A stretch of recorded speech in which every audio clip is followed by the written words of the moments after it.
Chris Lee and Blake Lovell of Southeastern 14 here to preview SEC college basketball for Wednesday night, February 15th. We're doing this Tuesday morning, so we don't have lines yet. What we do have, however, are four computers. Ken Pomeroy, Bart Torvik, ESPN's BPI, and Jeff Sagarin.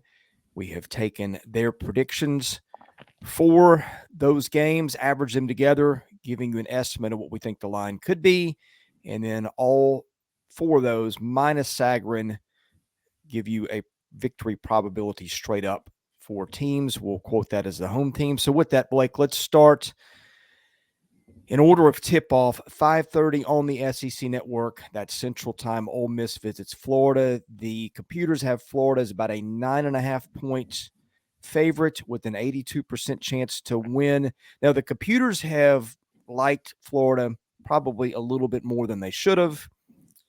But you can also probably say the same thing for Ole Miss. I think 9.5 might even be low on this one. You remember Ole Miss, of course, playing without a key player. Florida's got a lot to play for. Ole Miss hasn't won in forever, or hasn't won much in forever. What do you think about this one? Yeah, I think the computers are got my own choice words for the computers, but yeah, I'm not buying it on some of these teams right now. As someone who watches the games, but I think you're going to pick Florida. I don't know how you could pick Ole Miss in this spot. Coming off a home loss to South Carolina, and I guess if you're trying to find something, it's Ole Miss's 2 SEC wins are on the road this year, so maybe there's something to that. But yeah, I mean, you would just expect it. Look, we're in the final 6 games of the conference play now. These are must-win games for teams like Florida if they're going to find their way back into the NCAA tournament picture, which they were in it until the loss to Vanderbilt, and now they're not in it. So, must win, does nothing to help you, does everything to hurt you, and will pretty much finish your season if you lose at home to Ole Miss. So, I think, a lot at stake for Florida here. They win that one, then you kind of go into the next 3 games that'll pretty much define the rest of your season.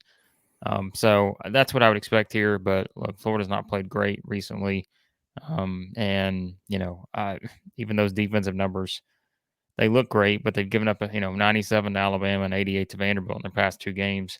I don't expect them to give up 80 plus to Ole Miss. If they do, they're going to get beat. But I just think the defense should be able to regain its way a little bit here against an Ole Miss team that has just struggled to score the ball, as we know. So, yeah, I'll take the Gators. I think Castleton's the difference here, and we'll just, we'll see. We'll see if Florida can make that run, but it all starts here, and I just think Castleton and Florida's ability, just to get back on track after, 2 tough games against opponents who are playing their best basketball in Alabama and Vanderbilt. I think that's where now maybe you flip things a little bit, play an Ole Miss team that's really struggling. So, yeah, I think the Gators are the choice here. Okay, Blake. Game of the night, maybe potentially the game of the year in the SEC. You've got Alabama and Tennessee in Knoxville, 6 Central on ESPN2. How's that on ESPN2? Blake, I'll tell you what. Here's what I meant to say. I think the computers love the Vols more than Vol fans themselves do right now. The computers have Tennessee as about a 3-point favorite with a 63% chance to win in this one. In fact, BPI even goes as far as to have the Vols as a 5.5-point favorite. Look, I bet against Alabama on the road at Auburn. Picked against them, didn't bet against them. I did at least know better there. Yeah. I don't know. Picking against Alabama right now is a dangerous proposition. Yeah, and I won't be doing it. Look, the computers, the reason that's the case is the law of probability would tell you It's Tennessee losing 3 in a row seems very unlikely for a team that is this strong in all the other metrics. So I think that's why you're going to see that be in that kind of range when you look at this game. And because of the defensive numbers we said for the entire season have been really good. The last couple games, maybe not so much. Offensive numbers, really, not great. And I know you can say, well, they scored 85 against Missouri. True, but Missouri, which, Missouri fans know this, they're one of the worst defensive teams in the SEC statistically. So you add all that in, I can get why the computers, once again, who do not watch the games, will tell you that, the probability is that Tennessee losing 3 in a row, especially coming off of back-to-back losses on the final play, is just, the probability is lower. And so I can get why that's the case. But I'm going to go with my same philosophy here in that in a big game like this, who do you trust more? I'm going to trust the team that's 12-0, has not allowed opponents to score more than 69 points. And by the way, Tennessee has struggled a little bit offensively, in case you haven't noticed. And so I just think that's it. And once again, we do our picks for fun here, but like, as I always say, if we have to make a pick, I think it's, the wheel of randomness no longer applies when it comes to Alabama, because Alabama is they're that good. They're the number one team in the country right now, as they should be. And, yes, you could maybe say that they have to lose one eventually. If they play the way they've been playing, they don't have to lose one eventually. They can, they can beat anybody on their schedule, anybody in the country. So, look, the flip side of that is what? Who needs this game more? Tennessee needs this game more just to remove the, this stretch over the past couple weeks. Because let's remember this too. They're 1-3 in their last 4 games. 2 come at the buzzer, but 1 comes in a home rock fight against Auburn, where I don't think Tennessee fans came out of that excited, for a 46-43 win. It's a great win from that standpoint, just to beat Auburn, but they haven't played well in the past 2 weeks. And I just think when you look at it from that standpoint, outside of a few bursts here and there offensively, the defense has not been as flawless as it was early in the season. You got an Alabama team coming in that what's the thing I keep saying about Alabama is they don't seem to get rattled.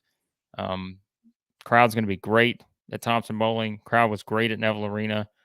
Crowd's been great every other time that Alabama's gone on the road this season. I don't know. Maybe this is the game that Tennessee snaps out of it. But if you're asking me if I would bet on them snapping out of it against a historically great SEC basketball team, which Alabama is to this point, I just can't say that. And so, yes, could be game of the year, could be fantastic, but if Tennessee's not scoring the ball, it could also be Alabama coming out who let's remember this quickly too. Let's keep in mind Alabama's a top 10 defensive team in the country. Like, and that's why they are where they are. It's not just their offense. It's not just Brandon Miller. Like, they are where they are because their defense is so good. And so I don't know how you could pick against Alabama right here. Yeah, the computers have the Vols with a 63% chance to win. Just for what it's worth, going to throw that out there. Oh, look, but I'm on your side. Something else we got to keep in mind here: injury situation too, right? What's the status of Josiah Jordan James? Oh, that's right. Yeah. So let me see if I can find it real quick. And I think Julian Phillips also, right? Like, he has a situation going on, a hip injury. So let's see if what Rick Barnes had to say. Barnes said it'll be game day. Won't do much with either of them on Monday. Try to get them as healed as possibly can. If not, whatever we have, we've got to go play. So let me just tell you, if Tennessee plays without Josiah Jordan James and Julian Phillips, then I don't love that setup for the Vols. Because I think against Alabama, as we know, you need everybody you can get. So if they're both back, then that's great. And those are 2 guys that can give them some big time contributions. But if they're not playing, you're going to see that line swing significantly, probably in Alabama's favor. So, all right, we talk about the computers loving the Vols maybe more than their fans do right now. Kentucky says, "Hold my beer." Hang on one second. Let me ask you this. Sure. If you're making the argument for why Tennessee wins this game, where would you just start with the defense and say Alabama doesn't hit threes, and that's how it happens? Like, Alabama just cannot make threes against Tennessee, who is the number one. We said this, the number one 3-point field goal defense team in the country, at 24.2%, but they've given up 10 and 14 threes the last 2 games to Vanderbilt and Missouri. I mean, that's the path, like, right? I don't know what else we would draw to say that you feel like Tennessee is gonna. I don't know. Yeah, I mean, let's. I don't want recency bias to take the conversation over too much here, which is kind of what everybody tends to do. Let's not forget Tennessee held Kansas to 50 points. Yeah, we talked. Yeah, in December. We talked about that. This is Tennessee two has buzzer shot beaters. the ball well in spurts. They're 2 plays away from this being an entirely different conversation. So that's where the wheel those of randomness plays go dropped. another way. We're talking about Tennessee's potential 1 seed. Yeah, right. So keep that in mind. That. Yeah, I mean, this is a team that's held 11 teams to 50 points or less. You've got guys who can score at times. You got Vescovy. Ziegler is a spark plug for them on both ends of the floor. Olivia Kumwa has been one of the more underrated players in the league.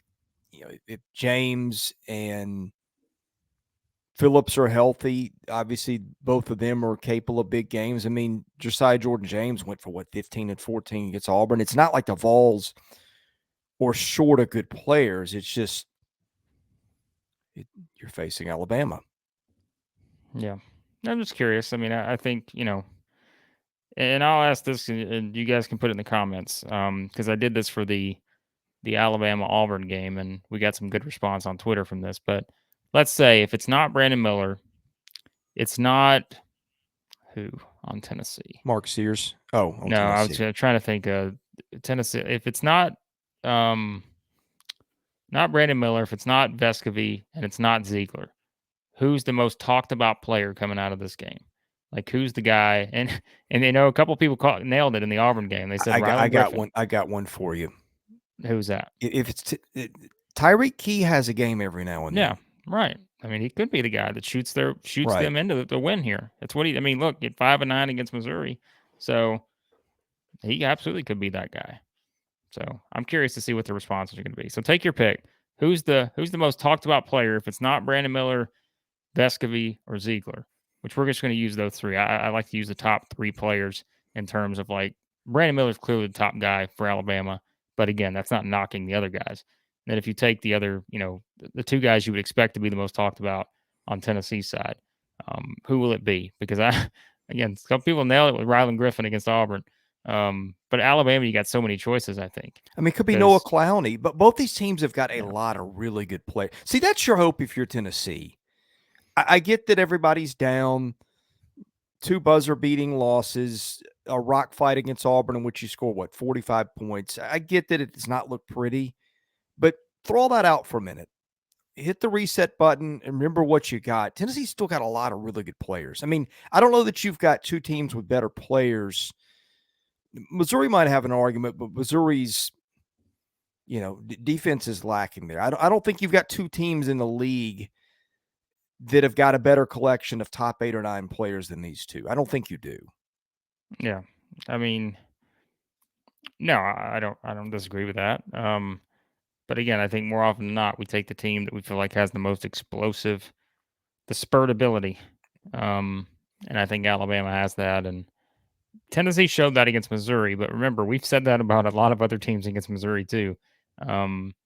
And so it's, can they do it against a team like Alabama who will defend you now? And I'll say this as well, just quickly. And I know we're adding a few more minutes to this one, but come on, this is such a big game. Amari Burnett's return has been huge for Alabama because, he's someone obviously can defend, but, he doesn't have to score a lot, but he can. And I think he's someone too I'd keep an eye on in this game because he can defend so well. And I just think, again, that can really drive Alabama here against the Tennessee team that, as we know, at times can struggle to make some shots.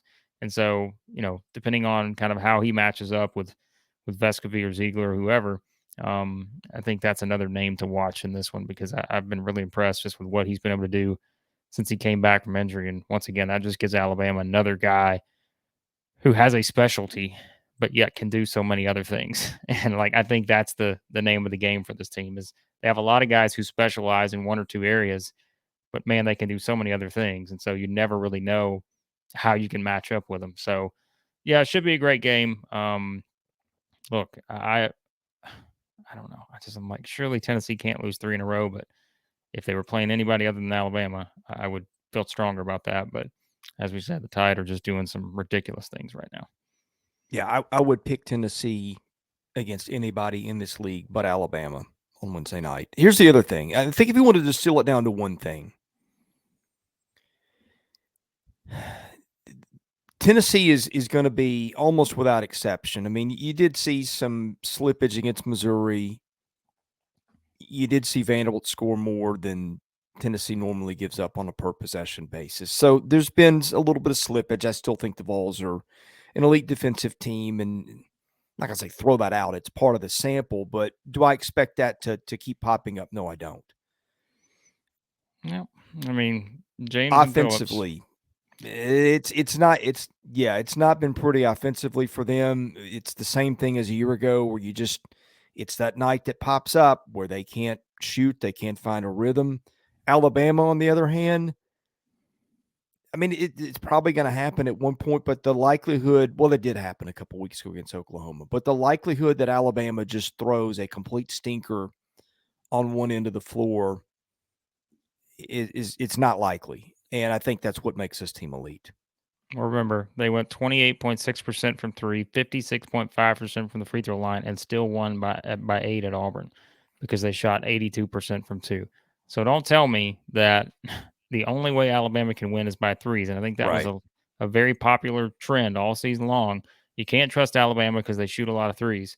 Well, they went and told you, that's great, but we can also shoot 82% against one of the better defensive teams out there in Auburn from two. So, yeah, I think that adds to the challenge for Tennessee. So, all right, now we'll get to Kentucky, and the computers still love them some Kentucky because Mississippi State is only a 3-point favorite in Humphrey Coliseum, which is basically saying these two teams are evenly matched on the road.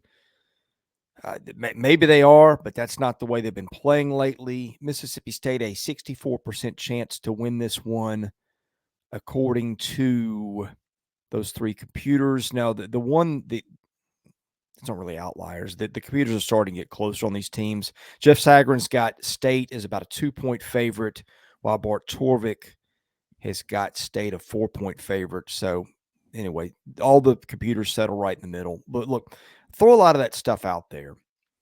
I did not see this, but a friend of mine was watching Kentucky's last game against Georgia, in which I don't know if it's afterwards, but Calipari's talking to the team, and apparently nobody's paying attention.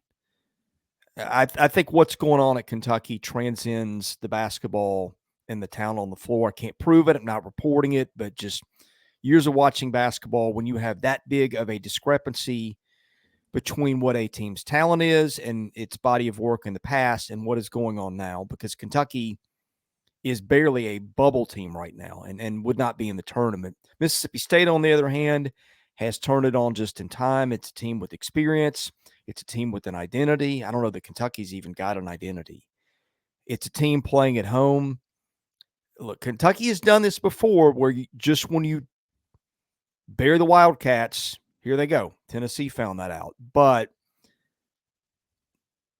gut feeling tells me the computers are right on this one. And I think if I had to pick a team on the side of the 3-point spread, I'd take State.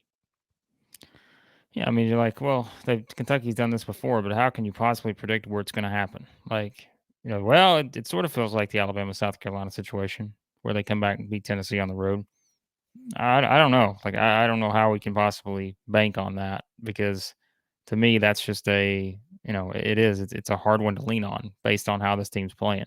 So maybe it happens because, like we said, it has to happen if they're going to get back into the field. As of right now, look, we can say all we want. I mean, Bracket Matrix still has them in the field, and that was updated yesterday. They would be the last team in, one of the last teams in. That's crazy. Bernardi's got him as the second team out. So, in his updated one this morning. So, and I know everyone always says Lenardi's not the most accurate. I get it, but I'm just telling you all the reference points. Bracket Matrix still has Kentucky in all those brackets combined. and already has them as the second team out. So maybe they're not as far away as people think they are at this point. So a win against Mississippi State and maybe Kentucky's in the field. So, but it's getting that, I think, is going to be tough because you talk about mindset right now. Who's the tougher team right now in terms of like mentally tough to win these kind of games? And, again, we're just seeing Kentucky come off of a loss on the road against Georgia after getting beat at home by 15 to Arkansas. So you would have thought, that changes a bit. Well, we just got embarrassed on our home floor. Let's go beat Georgia by 15. And it didn't happen. And I know you point to the injury situation and how, that affects everything. And yes, I mean, of course, injuries play a factor. But Mississippi State, meanwhile, is a team that is, pun intended, like they are bulldogs. Like, they are just out there taking it to everybody right now in terms of basically kind of imposing their style on everyone. And it's not a fun style to play. We've talked about that since the first of the season. I mean, there are going to be some games that maybe aren't that pretty, but it's how Mississippi State wins. They use their defense to really help themselves in an area where they're not that great, and that is offense. And it's working right now. They won 5 games in a row, 3 against tournament teams. And so, yeah, again, it's a trust thing. Like when we make our picks, we preview the games, we break down the matchups, like we tell you that part of it. But like when we go to make our picks, to me, it's always like it's trust or it's just, going out on a limb on the complete opposite side. I can't do that for Kentucky right now. I just think you're trusting Mississippi State a lot more. And once again, the magic number for Mississippi State to me is still 9 to get to 9 SEC wins. If they're going to do that, I think they need this one. Because I just think this is one that they really need to have. And it would give their tournament resume a significant boost. And already has them in the, let me see where they're at. They're in the last 4 in, but they're at the top of that group right now. So yeah, Mississippi State is trending in the right direction. And I think right now, if you put the tournament, together, I think they're right there. Again, they'd be 5 and 7 in the league, but we're looking further ahead. And so, yeah, I just Tolu Smith, Oscar Sheboy, that's a fun matchup, right? But I don't know. Sheboy's not been playing well. He's not, and I don't know how Kentucky, uses him in this game in terms of look, because I mean the defense, as we said, for Mississippi State, they are solid, and I think when you look at it, Kentucky doesn't turn the ball over a ton, but I could totally see Mississippi State just getting all up in them and forcing some turnovers in this one, perhaps. Again, we talk about injuries, who plays, who doesn't play. I mean, this is 2 of them for Kentucky, Wheeler and Frederick. And you beat me where I was going to go. On3's reporting, they don't sound likely to play Wednesday. Frederick's got a cracked rib from when he fell on a cameraman. And, here's the thing. When Kentucky had it rolling a week ago, both those guys were playing really well. Wheeler had embraced that role coming off the bench.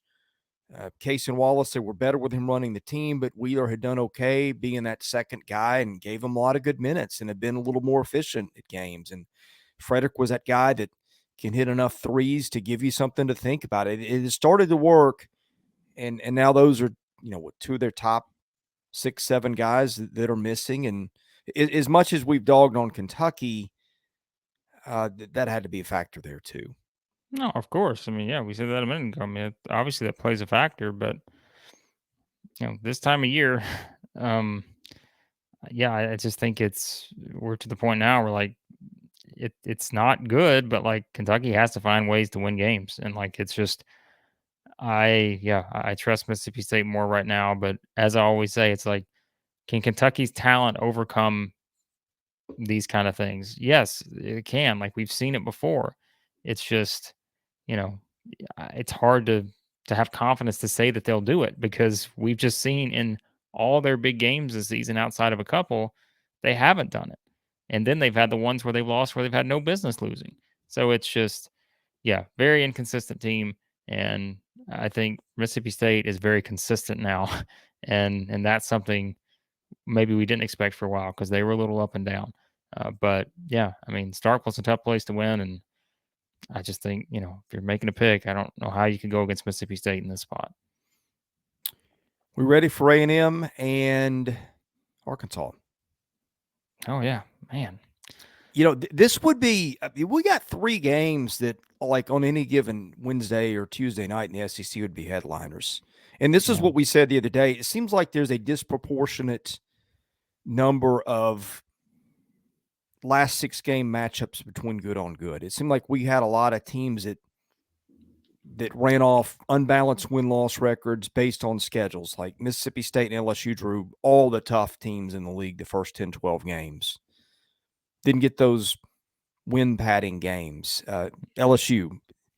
Now we're getting a lot of these bad on bad, good on good games, and I think that's going to make it a lot more interesting. I don't know what to think of Arkansas right now. I do know what to think of A&M, and the Aggies are going to be playing at home, 8 o'clock Central ESPN2. The computers have A&M as about a 2.5-point favorite, about a 61% chance to win. I think I agree with that, but what gives me a little pause is Nick Smith Jr. is now back. Yes, I get that they lost to Arkansas in Fayetteville Mississippi State. with him, but sometimes Mississippi State, to Mississippi State and Fayetteville. Sometimes it takes a little bit of time to blend a guy like that back in, especially when you got Anthony Black has been your primary guy with the ball in his hands. I don't bet against A&M at home here, but I'm very interested to see what Arkansas does. Now, if you're taking a bet, who wants to take the bet that this is a top 5 length of game in SEC play this season? Oh, yeah. I think this thing's going at least 2.5 hours. So, because I say that, we keep saying about A&M, right? Everybody's talking about A&M and free throws and all this, and I'm trying to pull up the stat now. It's incredible how hard it is to find stats sometimes in basketball.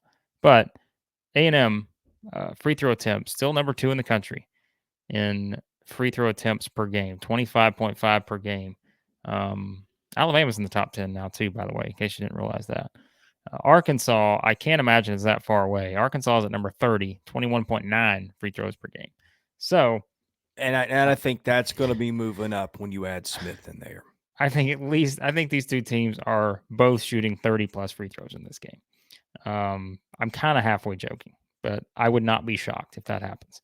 So, to me, that's the kind of game this will be. Like, this will be a physical game because remember, both teams are not great shooting the ball from outside, and they've embraced that. Like, both have embraced that they're not great shooting teams, and so that's why you see a lot more, driving, a lot more aggressive style of play offensively. But we said, I think, that's where Nick Smith can kind of help that a little bit for Arkansas. I mean, he is someone that can make some outside shots. And, I'm curious to see, I think, can he knock down some of those in this game? Because I think that would be huge for the Hogs here. Because look, you just know what you're getting with A&M right now. They are just, they are playing at a different level right now, than a lot of other teams. Now, of course, what do we have to go on here? The last time these two teams played, it was an interesting setup because, at the time, what was it? Arkansas they just come off that loss to Baylor, which there's a team, by the way. Look at what Baylor's doing right now. But peaking at the right time. Yeah, shocker with Scott Drew. That's usually how it works. So there's a name for Kentucky. By the way, you kind of look at, just the way the game played out last time, right? It was one where, was it 52 combined free throws in that one? So it didn't get as high as maybe we thought it would. But that felt like a game where, A&M was still making their run at the time, but Arkansas was in that, they were 3-5 in league play. And we looked at it, we said, all right, like, this is that possibility to get to 4-5, then to 5-5. Like, we had that conversation a couple weeks ago when these two teams played. And so, this is kind of the return match here with these teams. And look, there's some real high level play in that last game. But what did A&M not do? They just didn't make shots. And that's, we always say, when you go on the road in the SEC, that's how you win. You just got to make shots. Like, sometimes it is as simple as that. And they didn't shoot the ball well from anywhere. What was it? I think they were like 58% from the free throw line, 14 to 24. Here it is. Shot 34% from 2, 33% from 3. So, it was one of those where like they just didn't make shots. Now, what they did do, Arkansas turned it over 17 times. And I think that's one of the storylines maybe in this game is, you know, just A&M's ability to turn people over, but do have another ball handler back in Nick Smith for Arkansas. So that helps. But, I think this is one where it's sort of the Alabama thing for me in that look how well A&M is playing, especially at home. I mean, they've not lost a home game since that Wofford game on December the 20th, almost 2 months ago. And just look at the stretch that they're on right now, which, by the way, they have, I don't want to say they moved safely into the field, but, they're like a 10 seed now. So, like, they're firmly in the field for a lot of people. And I don't, again, firmly use that in a loose way.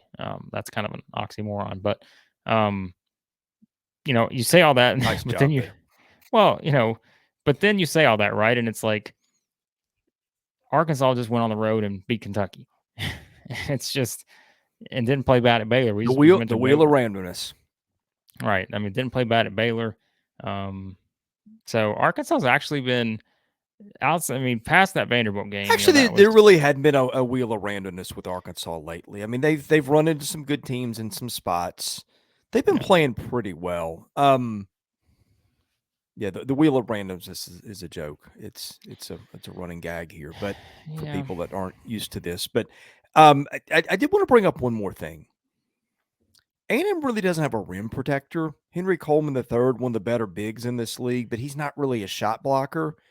With Anthony Black, what they're going to do, and I'm sure that's going to be the case with Smith too. If I'm A&M, that's one thing that really does concern me is can you get stops at the rim because Arkansas is going to take it at you. Yeah, I mean, Arkansas shot 58% or something from two last time.